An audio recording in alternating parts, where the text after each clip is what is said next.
నమస్తే అన్న, అందరికీ నమస్కారం. కువైట్ లో మీ బతాకాతో వేరే వాళ్లకు మూడో వ్యక్తికి మీరు డబ్బులు పంపిస్తూ ఉన్నారా?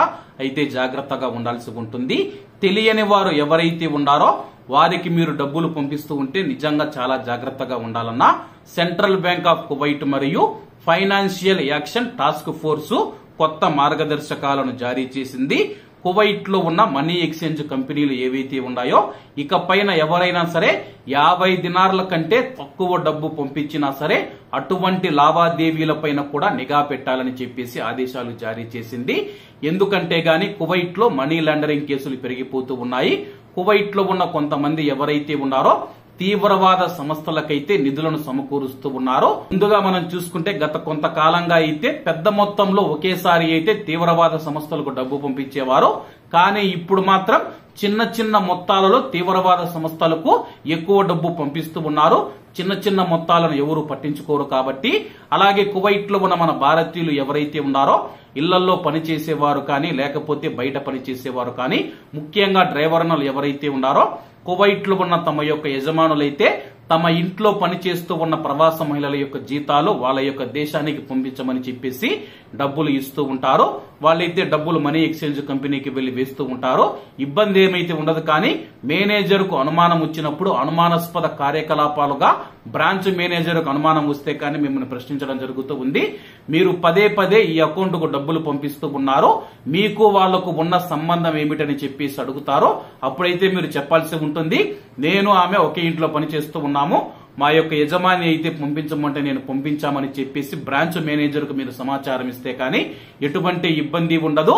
మీరు ఎటువంటి సమాధానం చెప్పకుండా అనుమానాస్పద కార్యకలాపాలు జరిపితే కానీ ఇబ్బందులు పడాల్సి ఉంటుందన్న. ప్రస్తుతానికి మీరు మీ బతాకాతో మీ ఇంటికి డబ్బులు పంపిస్తే ఎటువంటి ఇబ్బంది లేదు. కానీ మూడో వ్యక్తికి ఎవరికైనా సరే ఒకటికి మించి ఎక్కువ సార్లు పదే పదే మీరు డబ్బు పంపిస్తూ ఉంటే మాత్రం మీకు ఇబ్బందులు తప్పవు. ఇప్పుడు కూడా కొత్తగా తీసుకువచ్చిన నియమ నిబంధనలు ఎవరిని ఇబ్బందుల్లోకి నెట్టేవి కాదు.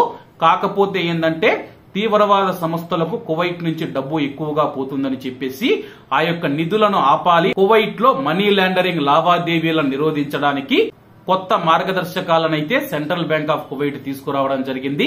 అలాగే మనం ఇప్పుడు డబ్బులు పంపించిన తర్వాత 5 సంవత్సరాల వరకు కస్టమర్ యొక్క డేటాను అలాగే ఉంచాలని చెప్పేసి ఒక రోజులో మనము 3000 దినార్ల లోపు మాత్రమే విదేశాలకు పంపించగలము. ఇక్కడ మెయిన్ సమస్య ఎక్కడ వస్తుందంటే కానీ మీరు మూడో వ్యక్తికి మీకు తెలియని వ్యక్తికి డబ్బులు పంపించినప్పుడు మాత్రమే సమస్య వస్తుంది. అంతవరకు మీకు ఎటువంటి సమస్య రాదు. కాబట్టి కువైట్ నుంచి ఇండియాకు డబ్బులు పంపించేవారు ఎవరైతే ఉన్నారో ఒకవేళ మీరు మీకు తెలియని వ్యక్తులకు దయచేసి డబ్బులు పంపించవద్దని చెప్పి మరీ కోరుకుంటూ ఉన్నాను. ఎందుకంటే రోజు రోజుకు కువైట్ లో చట్టాలు కఠినతరం చేస్తూ ఉన్నారు. మీకు తెలిసిన వ్యక్తికి డబ్బులు పంపిస్తే ఎటువంటి ఇబ్బంది ఉండదు. తెలియని వ్యక్తికి పదే పదే మీరు డబ్బులు పంపిస్తూ ఉంటే ఇబ్బందుల్లో పడతారు. కాబట్టి ఈ యొక్క విషయాన్ని గుర్తుంచుకోండి. మీకు తెలిసిన వారనో లేకపోతే ఆ దేశం వాడు నా ఫ్రెండే, నా పక్కింట్లో ఉంటాడో, నా ఎదురింట్లో ఉంటాడో, బంగ్లాదేశ్ అని చెప్పి, ఫిలిపిన్ అని చెప్పేసి, పాకిస్తాన్ వాళ్ళని చెప్పేసి మీరు మీ బతాకాతో డబ్బులు పంపిస్తే గానీ అతను ఇచ్చిన అకౌంట్ నెంబర్ ఎవరిదో మీకు తెలియదు. వాళ్ళు ఏమని చెప్తారంటే మా అన్నదని చెప్తారు, మా కుటుంబంలోదని చెప్తారు, లేకపోతే నా భార్యదో లేకపోతే మా నాన్నదో అని చెప్తారు. ఒకవేళ అది తీవ్రవాద సంస్థకు సంబంధించిన అకౌంట్ అయితే కానీ మీరు ఇబ్బందుల్లో పడే అవకాశం ఉంటుంది. కాబట్టి ఈ యొక్క విషయాన్ని మీరు గుర్తుంచుకోవాల్సి ఉంటుంది. ఎవరికైనా సరే మీరు డబ్బులు పంపించే ముందు మీకు తెలిసిన వారై ఉండాలి. ఒకవేళ ఎక్స్చేంజ్ కంపెనీ వాళ్ళు పిలిచి అడిగినా సరే వెంటనే తడబడకుండా మీరైతే సమాధానం పంపించాలి. పలానా రోజు నీ బతాకాతో ఇంత డబ్బు ఒక అకౌంట్ కు వెళ్ళింది, వారికి నీకు మధ్య ఉన్న సంబంధం ఏంటంటే కానీ నాకు వాళ్ళు పలానా వాళ్ళు అవుతారు, నా ఫ్రెండ్ అనో లేకపోతే మా ఫ్యామిలీ అనో మీరు వెంటనే సమాధానం చెప్పాల్సి ఉంటుంది. మీరు సమాధానం చెప్పలేకపోతే చట్టపరమైన చర్యలైతే ఎదుర్కోవాల్సి ఉంటుంది. కాబట్టి కువైట్ లో ఉన్న మన భారతీయులందరూ ఈ యొక్క విషయాన్ని గమనించగలరని కోరుకుంటూ అందరూ బాగుండాలి, అందులో మనం ఉండాలి. అందరికీ నమస్తే అన్న, జై హింద్.